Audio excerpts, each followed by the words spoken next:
5 பேர் வாங்கம்மா சீக்கிரம். 5 பேர் வாங்க சீக்கிரம் வாங்க சீக்கிரம் வாங்க சீக்கிரம் 5 பேர் அந்த வரிசையில் இருங்க. அப்படி அதில் சத்தமாக வந்தது சவுண்டா அந்த பொண்ணுல இப்போ பேசோட வண்டியே இருக்கணும். அஸ்ஸலாமு அலைக்கும் வரஹ்மத்துல்லாஹி வபரகாத்துஹு.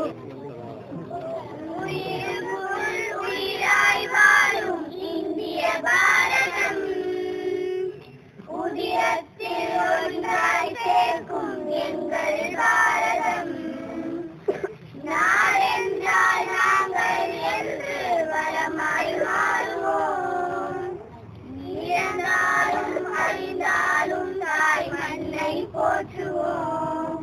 பாரதம் பாரதம் பாரதம் என் உயிரும் பாரதம், என் உணவும் பாரதம், என் காதல் பாரதம், என் சுவாசம் பாரதம்.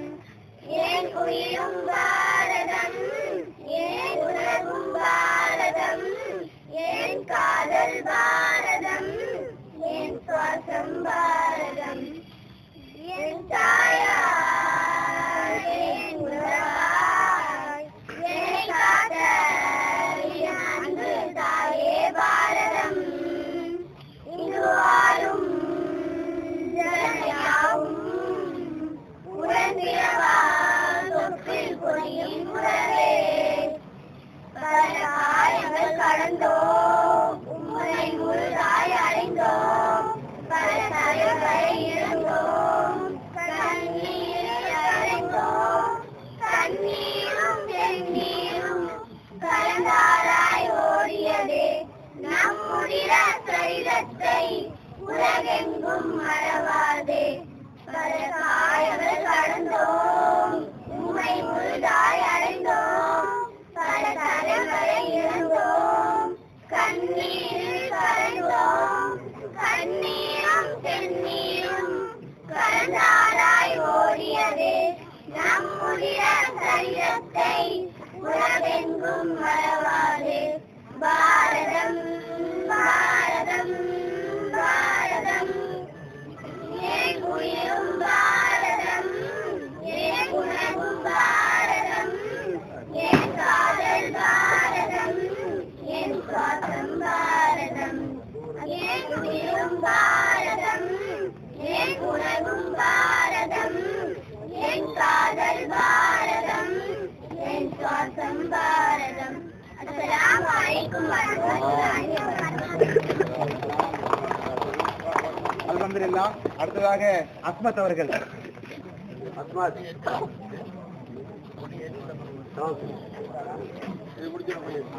மதிப்பிற்குரிய நடுவர் அவர்களே, ஆசிரியர்களே, பெற்றோர்களே, என் அன்பு நண்பர்களே, அனைவருக்கும் என் இனிய அஸ்ஸலாமு அலைக்கும் வரஹ்மத்துல்லாஹி வபரகாத்துஹு.